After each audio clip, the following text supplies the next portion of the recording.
Asomando por el túnel, dominando la emoción. A la cancha la celeste, al boliche de la esquina, cerca del televisor. Vamos, vamos arriba a la celeste. Vamos, desde el cerro a Bella Unión. Vamos, como dice el negro jefe, los de afuera son de palo. Que comience la función.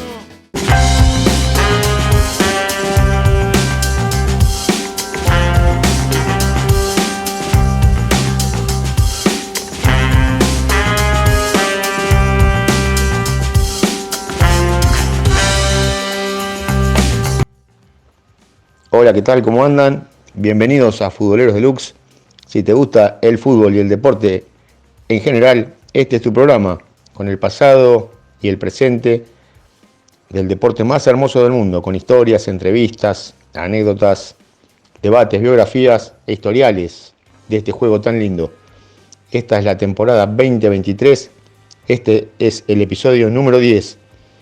Hoy nos va a tocar un capítulo especial.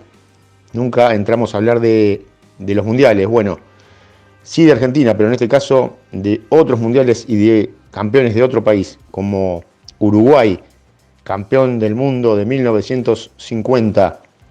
La historia quedó para siempre como el maracanazo.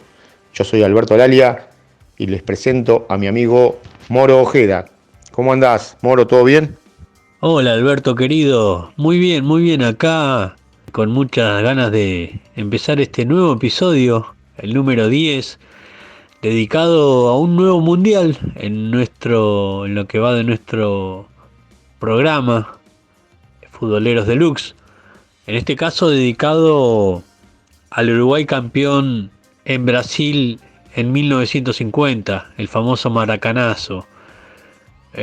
Copa Mundial de Fútbol que se disputó entre el 24 de junio y el 16 de julio de ese año, siendo la cuarta edición del certamen organizada por FIFA, nada menos. Así que nos metemos de lleno en el programa. ¿Qué tenés para contarme para empezar a desarrollar este nuevo episodio, Alberto? Bueno, tenemos que decir que fue la cuarta edición del Campeonato Mundial de Fútbol Masculino organizado por la FIFA en Brasil, como bien vos lo dijiste. La FIFA recuperó la Copa Mundial después que las ediciones de 1942 y 1946 se suspendieran por la Segunda Guerra Mundial. En homenaje a los 25 años de la presidencia del francés Jules Rimet, el trofeo fue renombrado con su nombre. Las sucesivas retiradas provocaron que solo participaran 13 países, nada que ver a los mundiales de los últimos años como los conocemos hoy en día. Fueron 6 europeos y 7 americanos. Se destaca el regreso de Uruguay, campeón de 1930, pero que había estado ausente en el 34 y en el 38. A su vez, se produce el debut de Inglaterra, los inventores de este deporte, luego de que las federaciones británicas reingresasen a la FIFA, debido a su formato de competición que se usó por única vez en los mundiales. No se celebró una final, como todo el mundo cree. Ahora se los vamos a explicar. En la fase previa o preliminar, las 13 selecciones se dividieron en 4 grupos donde jugaban todos contra todos. Luego los 4 ganadores de cada grupo pasaban a una liguilla con el mismo sistema de la que saldría el futuro campeón. El balón utilizado fue conocido como duplo T, doble T en portugués, aunque para el mundo del fútbol pasó a la historia como la famosa pelota Superball. Tenía 12 paneles rectangulares de cuero marrón, fue el primero hermético y con una válvula inflable a través de un pico llegó para reemplazar al mítico balón de tiento que se utilizaba anteriormente. Esta Copa Mundial pasó a la historia como el Maracanazo. Brasil y Argentina habían presentado la candidatura para hacerlo en 1942, pero la guerra lo impidió. Luego de terminada la guerra se pensó hacerlo lo antes posible y se planteó la posibilidad de que fuera en 1949, en Suiza, que tenía una economía boyante, o sea, próspera, con una fortuna favorable o en crecimiento. Se abortó la idea porque el país helvético no contaban con estadios suficientes para un evento internacional, Moro. Excelente.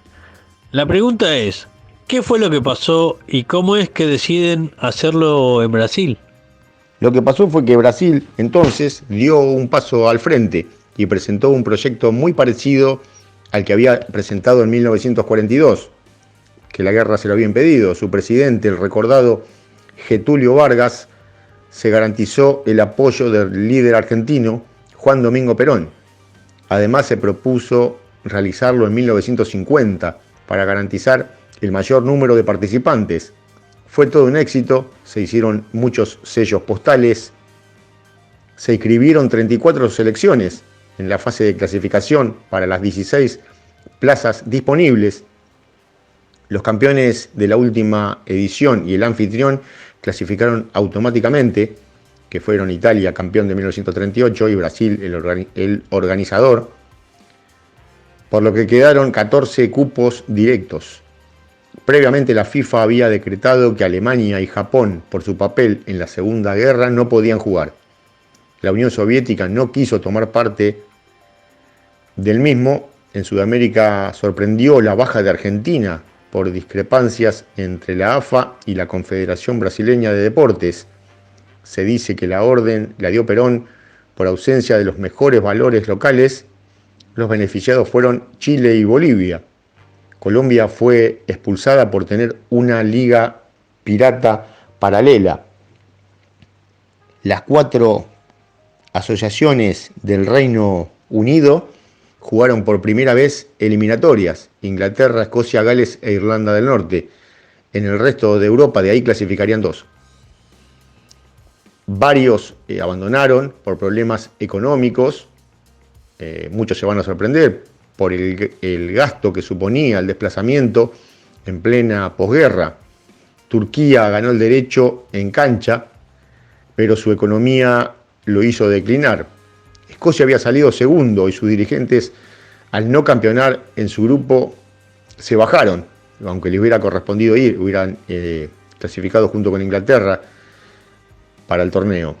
Para cubrir esas 2 bajas, la FIFA invitó a Portugal y a Francia. Para desilusión de la gran comunidad lusa en Brasil, los portugueses la rechazaron porque pensaban que el derecho lo debían ganar en la cancha. Francia, reunido por razones económicas, renuncia. La India era representante de Asia, pero tuvo 2 inconvenientes. Uno era el económico, el otro era que la FIFA no les permitió competir descalzos como lo habían hecho en 1948 en los Juegos Olímpicos de Londres, y era habitual para ellos, pero no se lo permitieron. La FIFA decidió hacer el sorteo antes de las eliminatorias y eso trajo un problema para cubrir los huecos a futuro. Se utilizaron en este mundial números en el dorso de las camisetas por primera vez, pero no eran fijos, como sería a partir de 1954 en Suiza, sino correlativos, del 1 al 11 para los que jugaban el partido, empezando del número 1, que debía ser sí o sí el golero o el guardaballas. Bien, ¿y cómo quedaron distribuidos los grupos entonces? Los grupos quedaron distribuidos entonces de forma despareja. 2 grupos fueron de 4 selecciones. Un grupo fue de 3 y increíblemente el otro fue de nada más que de 2 selecciones. Vos decime cuáles fueron las sedes elegidas, que fueron 6. Bien, la competencia se desarrolló en 6 ciudades como sedes, que fueron Río de Janeiro, en el Estadio Maracaná, con capacidad para 180.000 espectadores.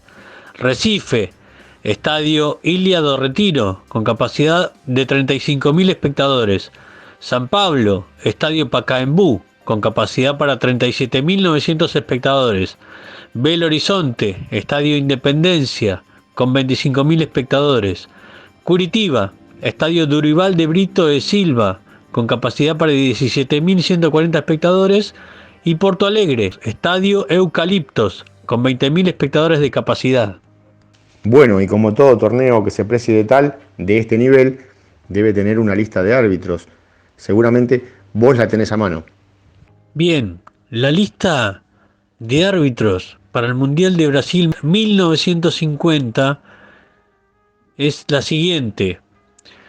De Bolivia, Alfredo Álvarez. De Brasil, Alberto da Gama Malcher. De Brasil también Mario Gardelli, otro brasilero, Mario González Viana. De Chile, Sergio Bustamante. De Estados Unidos, Prudencio García. De México, Carlos Esteves Tejada. De Paraguay, Cayetano de Nicola. Otro paraguayo, Mario Rubén Hein. De Uruguay, Esteban Marino. De Austria, Alois Beranek.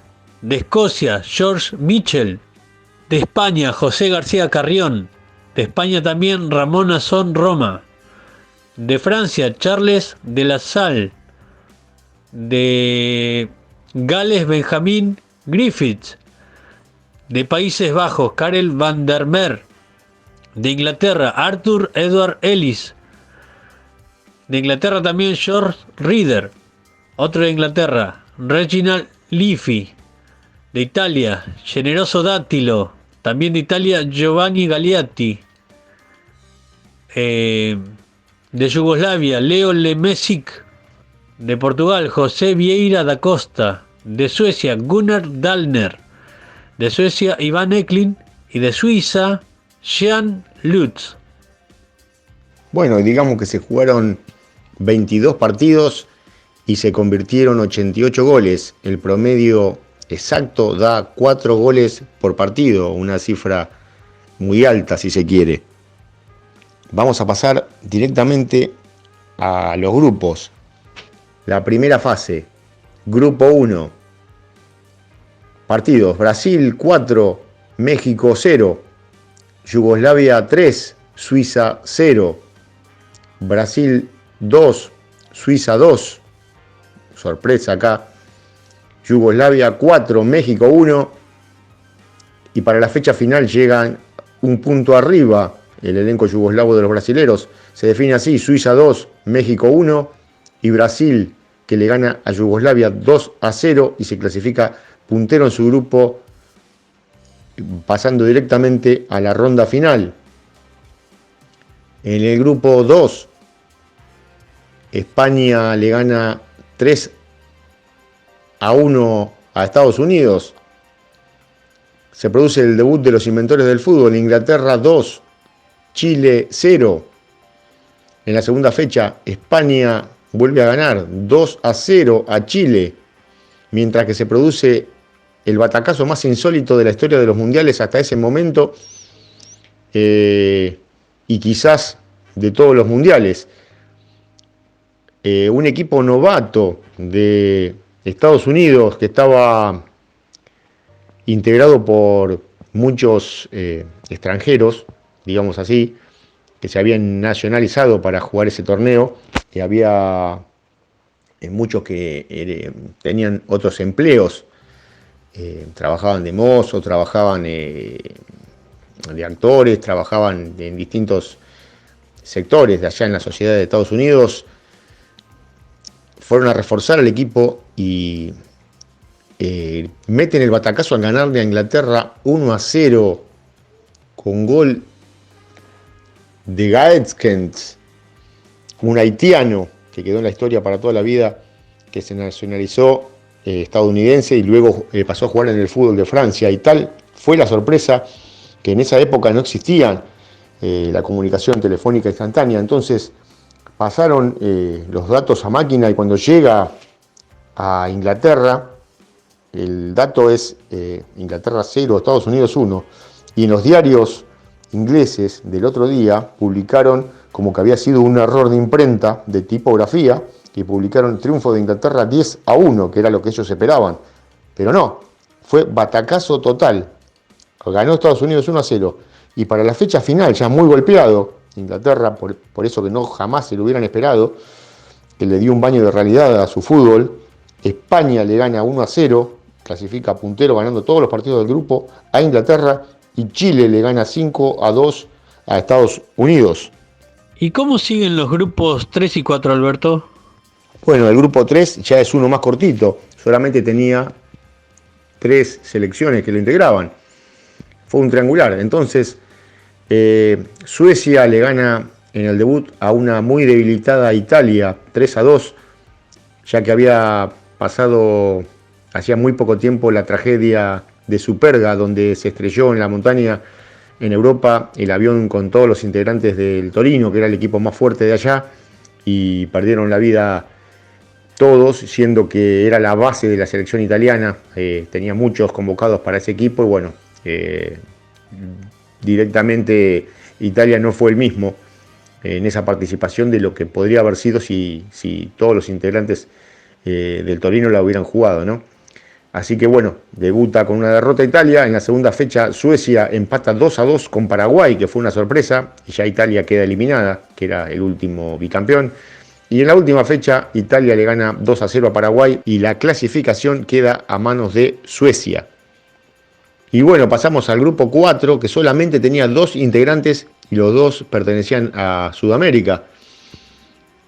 No se había podido completar el grupo porque, como dijimos anteriormente, los clasificados se bajaron antes de que empezara el Mundial. Entonces se dio un solo partido y fue el debut de Uruguay, a la postre futuro campeón, que le gana 8-0 a Bolivia, que era una selección de menor nivel en ese momento para competir en ese torneo, que accedió, como dijimos, por invitación. Excelente. Ahora necesito que me digas los resultados de toda la fase final, los 4 finalistas. Bueno, y los resultados de la fase final son los siguientes. Recordemos que es un cuadrangular y el campeón por única vez sería el que obtendría más puntos. No hubo una final, como se cree.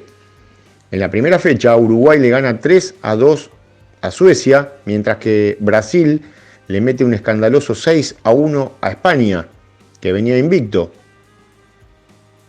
En la segunda fecha, Brasil le mete 7 a Suecia, 7-1. O sea que lleva 13 goles en 2 partidos, impresionante. Mientras que Uruguay en los últimos minutos del partido empata 2-2 con España. O sea que mientras empató uno sobre la hora y ganó el otro también sobre la hora, Brasil venía con 2 paseos tremendos. Y bueno, miren lo que va a pasar en la última fecha. Suecia le gana 3-1 a España y termina tercero en el podio, mientras que se da el batacazo de los mundiales que cambió la historia del fútbol.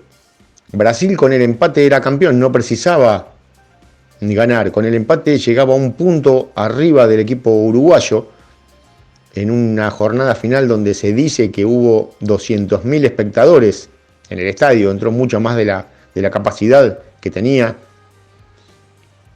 Récord para la historia de los mundiales. Nunca más se volvió ni se volverá a repetir semejante cifra seguramente de espectadores. El equipo de Uruguay se consagra campeón mundial al ganarle 2-1 a Brasil, que incluso arranca ganando con un gol de Friaca, pero el equipo uruguayo lo da vuelta y con goles del Pepe Schiaffino, un exquisito número 10, y de Alcides Gigia, que era el número 7, puntero derecho, se corona campeón al ganarle al equipo brasileño por 2-1. Pasame para nuestros seguidores la tabla de goleadores del campeonato de 1950, Moro. Bien, la tabla de goleadores de Brasil 1950 está liderada por Ademir de Brasil con 9 goles, seguido por Oscar Míguez de Uruguay con 5 tantos, Basora de España, Chico de Brasil, Alcides Gigia de Uruguay y Zarra de España, todos con 4 goles. Karl Palmer de Suecia, Schiaffino de Uruguay, Zumbis de Suecia y Tomasevich de Yugoslavia con 3 tantos. serían los máximos goleadores del Mundial, Alberto. Bueno, querido, y para completar, decime las formaciones de aquella hipotética final, de ese último partido donde se iba a definir al campeón del torneo. ¿Cómo formaron Uruguay y Brasil ese último partido del Campeonato Mundial de 1950? Dale, Alberto, te paso las formaciones de los dos equipos finalistas, Uruguay y Brasil. Uruguay formaba en la final de la Copa del Mundial de Fútbol en Brasil 1950 con Roque Maspoli, Matías González, Eusebio Tejera, Schubert Gambetta, Obdulio Varela, Víctor Rodríguez Andrade, Alcides Gigia, Julio Pérez, Oscar Míguez, Juan Alberto Schiaffino y Rubén Morán. El técnico era Juan López. Brasil formó con Barbosa, Augusto, Juvenal, Bauer, Bigode, Danilo Almin, Cicinio, Ademir, Chico, Friaca y Jair. El técnico era Flavio Costa, Alberto querido. Bueno, y digamos que esa final se juega con muchas figuras en cancha, grandes jugadores que hicieron historia en el fútbol sudamericano, tanto en Uruguay como en Brasil, en distintas Copas Américas, en ese mundial y en los torneos de cada país, ¿no? Roque Maspoli, un arquerazo, Schubert Gambetta, William Martínez, impasables atrás, Obdulio Varela, el capitán uruguayo que quedó en la historia para siempre, un número 5 con mucho temple, con mucha fuerza, con mucho vigor, como se jugaba en esa época, con gran visión del juego, Rodríguez Andrade, Gigia, Míguez, bueno, el Pepe Schiaffino, un exquisito delantero que incluso triunfó luego en Europa, en la Juventus, el patrullero Vidal, que era argentino, nacionalizado, bueno, el técnico, como le dijiste vos, Juancito López. Después tenemos a Brasil, que tenía el mejor arquero del torneo brasilero, que era figura y que tuvo luego de ese mundial, ahora le vamos a contar, una vida muy, muy triste. Increíblemente el mundial cambió todo lo que hasta ese momento venía siendo para él, el fútbol. Augusto y Bigode, Cicinio, que era un muy buen número 8, Ademir, un goleador extraordinario, Chico, el puntero izquierdo, Jair, Baltasar, todos excelentes jugadores dirigidos por Flavio Costa, como dijiste vos. Y lo que tenemos para agregar fue que cuando empieza el mundial, el alcalde de Río de Janeiro, Ángelo Méndez Moraes, dijo en su discurso previo que fue totalmente ganador, eufórico, todo era color de rosa para los brasileros. Yo construí este estadio, ahora ustedes vayan y ganen la copa, le dijo a los jugadores. Recordemos que se produjeron muchos suicidios en masa. Cuando terminó el partido y los días siguientes, la torcida culpó a los jugadores y principalmente al arquero de por vida, Barbosa. Desde aquella tarde cambió para siempre la camiseta blanca, tildada de mufa, que Brasil había utilizado en los 4 mundiales hasta ese momento. Se hizo una votación y la gente votó por cambiar el color y que el color fuera el que conocemos actualmente. La camiseta que distingue a Brasil es la camiseta amarilla. Quedó para la leyenda las 2 muertes de Moacir Barbosa. El guardaballa tenía 8 títulos con el Vasco da Gama. Era el arquero campeón de la Copa América del año anterior, de 1949, y uno de los candidatos a mejor portero del Mundial. Pasó a ser considerado el culpable principal de la derrota del Scratch por esa pelota que se le escapa, ese remate de Alcides Gigia contra el palo, y pasó a ser considerado yeta o símbolo de mala suerte. Luego de su retiro quedó como cuidador del Maracaná. Él le tocaba cortar el pasto y no tuvo hijos y cargó con la cruz de la derrota toda su vida. Hubo gente que perdió apuestas millonarias y quedó en la ruina. Para cerrar, digamos que tenemos la anécdota del gran campeón, el mítico negro jefe, Obdulio Varela, como se le decía en ese momento, cuando algunos dirigentes les pidieron no perder por goleada en el vestuario antes del partido, ya que Brasil, como bien lo comentamos antes, había hecho 6 y 7 goles en los 2 partidos anteriores a 2 equipos que eran finalistas, que habían llegado entre los 4 finalistas. Estamos cumplidos con llegar hasta aquí. Lo único que pedimos es que esta gente no nos haga una goleada escandalosa a nosotros también, que no nos meta tantos goles como les metió a los dos rivales que enfrentó antes. Al irse del vestuario, Obdulio los reunió a sus compañeras, a sus compañeros, y les dijo claramente: los de afuera son de palo, cumplidos solo si somos campeones. Y lo fueron. Esa es nuestra historia, lo que tenemos para contar del Maracanazo, del Uruguay campeón mundial de 1950. Esperemos que les haya gustado. Para nosotros es un gusto traerles este material y bueno, algo que siempre en los anales del fútbol quedó como el Maracanazo, y se habló y se va a hablar seguramente durante muchos años de la epopeya que consiguió el equipo uruguayo en aquel mundial de 1950.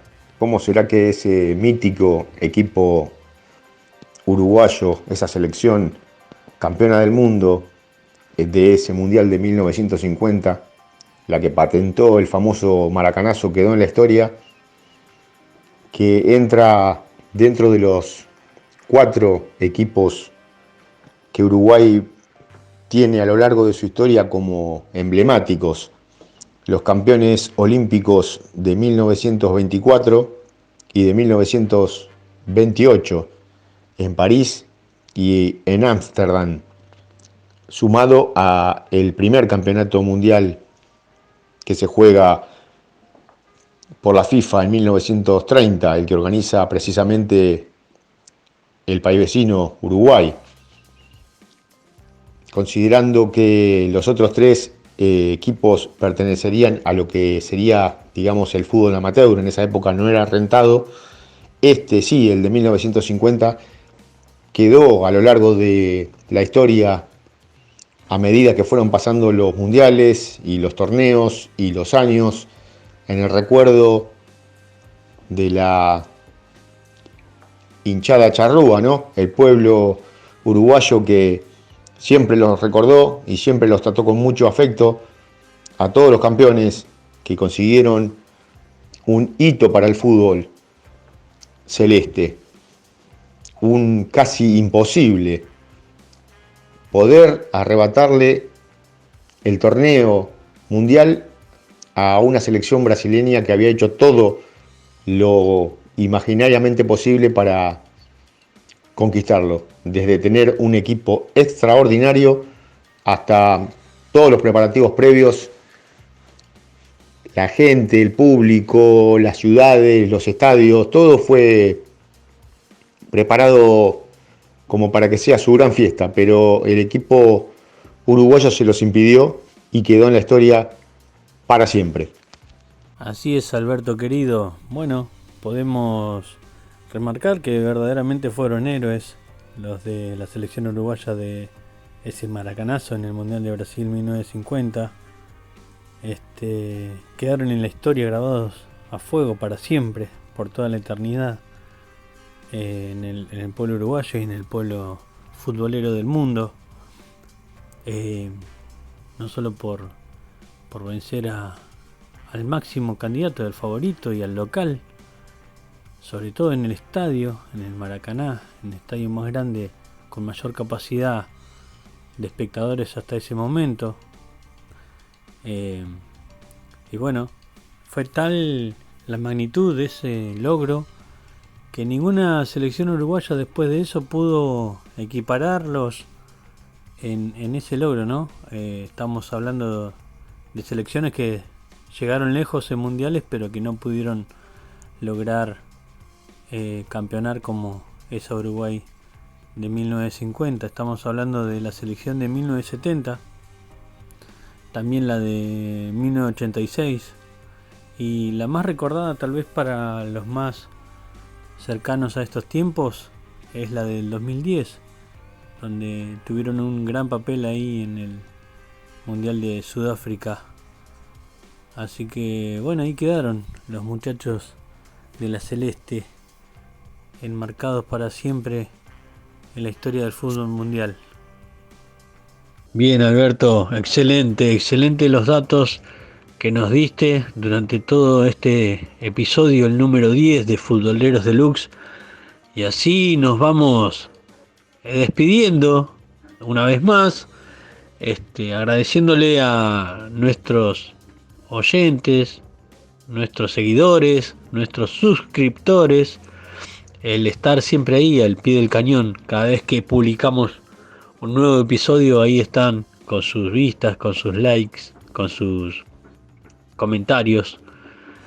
Así que nos despedimos, no sin antes comentarles que nos pueden escuchar a través de Spotify como Futboleros Deluxe, y también nos pueden escuchar y ver en YouTube, también en nuestro canal Futboleros Deluxe.